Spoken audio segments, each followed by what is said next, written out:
क्या आप जानते हैं कि कौन कौन से पेड़ हैं जो आपकी बनी बनाई गृहस्थी को तहस नहस कर सकते हैं? वो कौन से पेड़ हैं जिन्हें आंगन में लगाना शुभ होता है? कैसे पता करें कौन सा पेड़ शुभ है और कौन सा अशुभ? क्या हुआ था धनेश्वर के साथ? कौन थी सुमति? और कैसे एक छोटी सी गलती ने उसका पूरा परिवार तबाह कर दिया? वो कौन से 8 पेड़ हैं जिन्हें लगाने से घर में सुख समृद्धि बनी रहती है?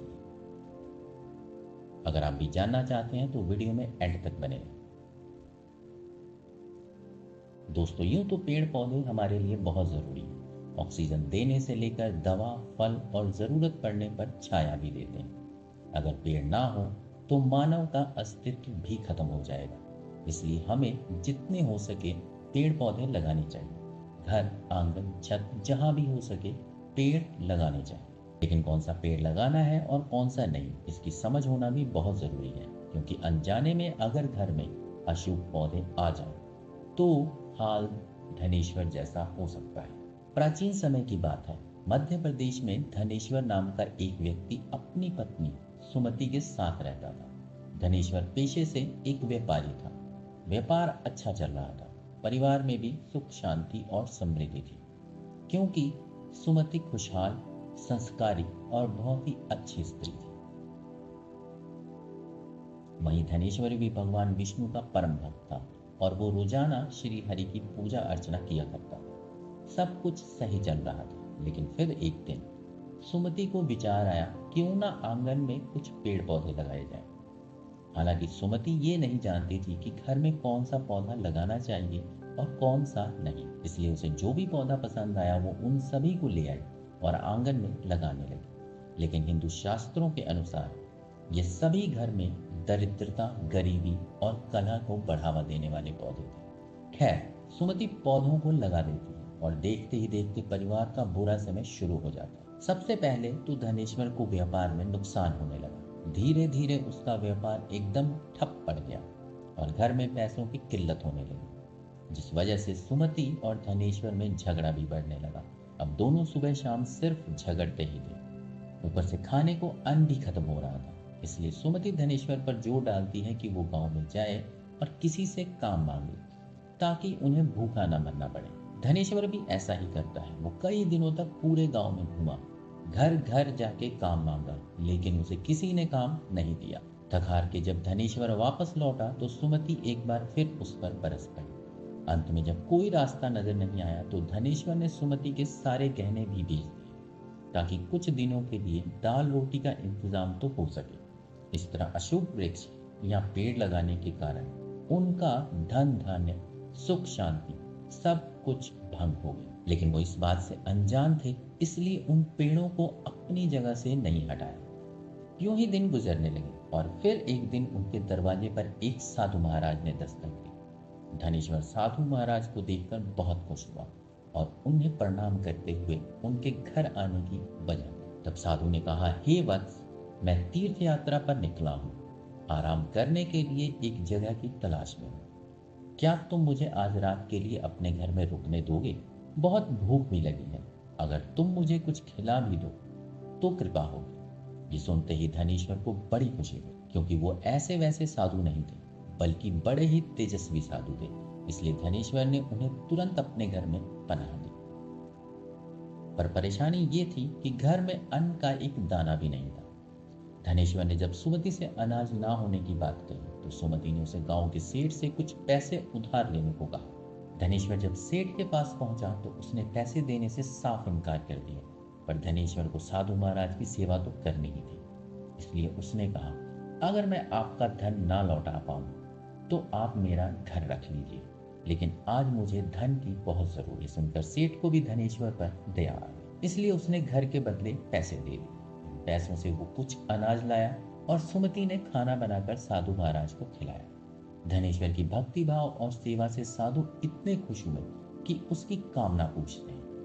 तब धनेश्वर उन्हें अपने बारे में सब कुछ बताता, पर साधु आंगन में लगे पेड़ पौधों को देखते ही सब समझ जाते हैं कि इसकी दरिद्रता की वजह कुछ और नहीं बल्कि ये पौधे ही हैं। धनेश्वर तो ये सच जानते ही हैरान रह जाता है और तुरंत उन महात्मा से शुभ वृक्ष के बारे में पूछता है। तो कौन कौन से हैं ये वृक्ष जानने से पहले वीडियो को लाइक, शेयर और चैनल को सब्सक्राइब जरूर करें।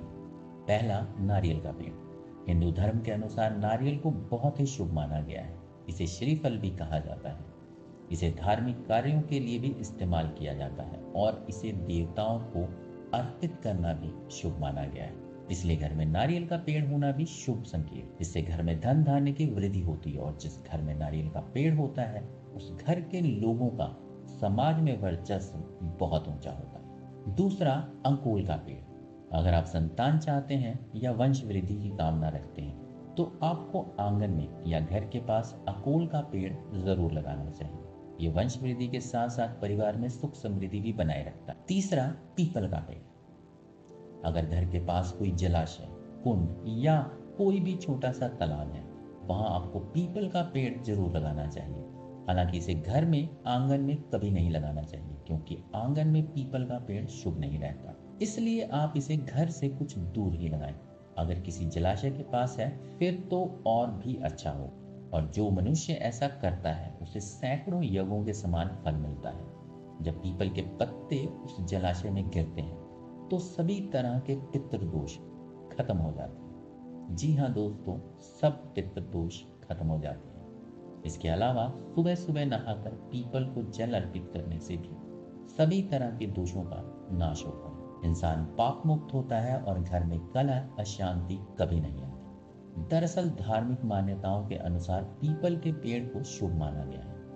ये घर में पॉजिटिव एनर्जी का संचार करता है, क्योंकि इसकी जड़ों में भगवान विष्णु, तने में शिव जी और अगले भाग में भगवान ब्रह्मा जी विराजमान हो। इसलिए पीपल को छूने मात्र से ब्रह्मा, विष्णु और महेश का आशीर्वाद प्राप्त होता है। और अगर अमावस्या के दिन पीपल के पेड़ को स्पर्श किया जाए तो 1000 गायों की सेवा करने के बराबर पुण्य मिलता है। चौथा है आंवले का पेड़। पीपल के अलावा आंवले के पेड़ को भी घर में लगाना अच्छा माना गया है। ये फल भगवान विष्णु को प्रसन्न करने के लिए भी इस्तेमाल। आंवले को खाने से इंसान जन्म मृत्यु के बंधन से भी मुक्ति पा सकता है। ये छोटा सा दिखने वाला फल शरीर के है ही, साथ ही मानसिक शांति के लिए भी लाभकारी होता है। आंवला खाने से उम्र बढ़ती है। इसके जल पीने से सभी तरह के रोग दूर होते हैं और इसे पानी में डालकर नहाने से सभी तरह की दरिद्रता का नाश होता है। सिर्फ यही नहीं, आंवले के पेड़ अगर घर में लगाया जाए तो भगवान विष्णु की सीधी कृपा बनी रहती है और जिस घर में आंवले का पेड़ होता है उस घर से बुरी शक्तियां हमेशा दूर रहती हैं। पांचवा, अशोक का पेड़। अशोक के पेड़ को धार्मिक और वास्तुशास्त्र दोनों ही लिहाज से शुभ माना जाता है, क्योंकि इसका संबंध माता सीता से है। माना जाता है कि जब लंकापति रावण माता सीता का अपहरण कर उन्हें अशोक वाटिका में लेकर गया तो माता सीता अशोक के पेड़ के नीचे ही श्री राम का नाम जप रही थी और हनुमान जी ने अशोक वृक्ष के नीचे ही सीता माता को राम जी का संदेश दिया था, जिसके बाद माता सीता का दुख न सिर्फ कम हुआ बल्कि उनके चेहरे पर मुस्कान भी आई। इसलिए कहते हैं कि अशोक का पेड़ बड़ा ही शुभ होता है। ये आपके दुखों को हरता है, ये आपके दुखों को हरता है और घर में सकारात्मकता लाकर नकारात्मक एनर्जी को दूर करता है। मान्यता तो ये भी है कि अशोक के पेड़ में देवी लक्ष्मी का वास होता है और इस पर रोजाना जल चढ़ाने से घर में सुख समृद्धि बनी रहती है। अशोक के पत्तों का इस्तेमाल शुभ और मांगलिक कार्यों के लिए भी किया जाता है।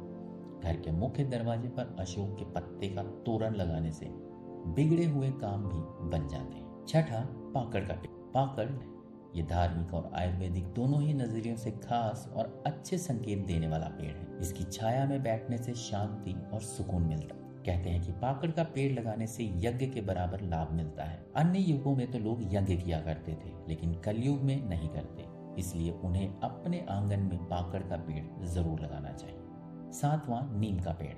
नीम के पेड़ को देवी देवताओं से जोड़कर देखा जाता है। ये तरह तरह की बीमारियों का नाश करती है और साथ ही नेगेटिव एनर्जी को दूर भगाने का काम भी करती है। नीम के पत्ते माँ लक्ष्मी को बेहद प्रिय हो, इसलिए नीम का पेड़ लगाने से माँ लक्ष्मी की कृपा भी बनी रहती है और घर में पैसों की कभी कमी नहीं होती। साथ ही ये पेड़ सूर्य देव को भी खुश करता है, इसलिए नीम का पेड़ जरूर लगाना चाहिए। सातवां, तुलसी का पेड़ हर घर में होना ही चाहिए, क्योंकि हिंदू धर्म में तुलसी को बहुत पवित्र माना गया है और इसे आंगन में लगाने से सकारात्मक ऊर्जा का संचार होता है। तुलसी को रोज जल चढ़ाना चाहिए और उसकी पूजा करनी चाहिए, जिससे घर परिवार में शांति बनी रहती है। कलेश, झगड़ा, विवाद और अशांति घर परिवार से दूर रहते हैं और समाज में भी आपका ओहदा ऊंचा होता है। इसके अलावा मनी प्लांट और शमी का पेड़ भी लगाना बहुत शुभ माना गया है, लेकिन इनकी जगह अगर आप कांटेदार पौधे जैसे कैक्टस, बबूल और बोनसाई का पेड़ लगाते हैं तो ये आपको बर्बाद कर सकता है। इसलिए इन पेड़ों को अपने घर से जितना जल्दी हो सके दूर करें, वरना आप भी गरीबी और पारिवारिक कलह का शिकार हो सकते हैं। ऐसा इसलिए क्योंकि ये पेड़ नेगेटिव एनर्जी को अपनी तरफ आकर्षित करते हैं और घर की सुख शांति को भंग करते हैं। ये आपके जीवन को भी कांटों से भर देते हैं। घर के सदस्यों के बीच तनाव बढ़ता है और डर, टेंशन का माहौल बना रहता है। इसलिए इन पौधों को घर से दूर रखिए। उम्मीद है आपको ये वीडियो पसंद आई होगी। अगर हाँ तो इसे लाइक शेयर करके चैनल को सब्सक्राइब कर लें और बेल आइकन दबाना बिल्कुल ना भूलें।